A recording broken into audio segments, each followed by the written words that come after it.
నమస్కారం. నేను మీ doctor చిన్నమై లంజిరెడ్డిని. Graduates సమస్యల పరిష్కారానికి మీ గొంతుకనే వస్తున్నాను.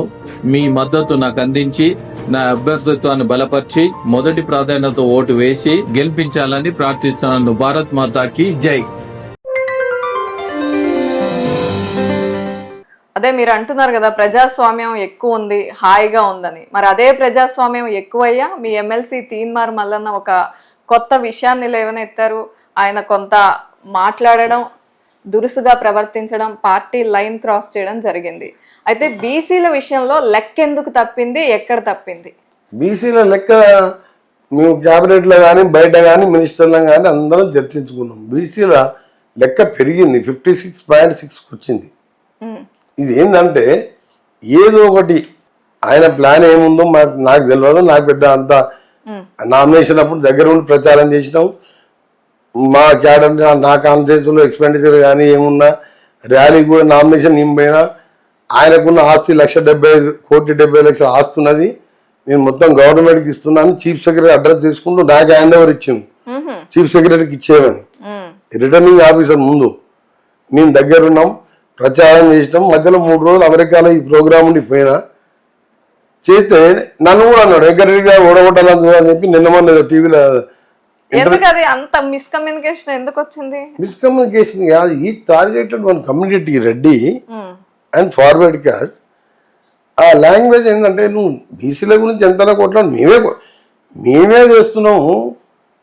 90% వరకు ఓబీసీలు ఉండరు. వీళ్ళందరికీ న్యాయం చేయాలి, రాజకీయంగా, ఆర్థికంగా, విద్యాపరంగా అందరికి వీళ్ళకి రిజర్వేషన్ కల్పించాలని చెప్పి మేము ప్రయత్నం చేస్తుంటే ఒక రెడ్డిని ఇష్టమైన దుర్భాషలాడడం కూడా మంచి పద్ధతి. అవును, అభ్యంతరకర మాటలు వచ్చాయి. కానీ ఎందుకు రెడ్డి కమ్యూనిటీ లీడర్స్ అంత ఎక్కువగా బయటకు వచ్చి ఇది సమంజసమేనా, ఇట్లా మాట్లాడడం కరెక్ట్ కాదు అని కరెక్ట్ చేసే పని ఎందుకు చేయలేదు? అంటే బీసీ ఓట్ బ్యాంక్ పోతుందని భయపడుతున్నారా Reddy leaders? BC vote bank పెరగదు, దీంతో బీసీ ఓట్ బ్యాంక్ పెరగదు.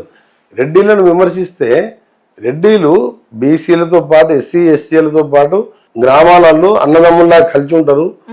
కులాలు రెడ్డి అయినా బీసీ అయినా ఎస్సీ అయినా వదిన అక్క బావ అని ఇట్లా వరుసలు పెట్టి పిలుచుకుంటాం. మా గ్రామాలలో మేము కూడా మా అమ్మ ఉన్నప్పుడు కూడా అట్లా పిలుచుకుంటారు. ఆ సాంప్రదాయం ఉన్నది. దీన్ని రెచ్చగొట్టి బీసీలని ఎదురుగా బీసీలు కూడా చాలా మంది అలా ఎడ్యుకేటెడ్ వాళ్ళు ఉన్నారు, ఇంటలెక్చువల్స్ ఉన్నారు, అందరు గమనిస్తున్నారు. అది ఓ రెడ్డి కులసుని పట్టుకొని అంత ఇష్టం మాట్లాడడం.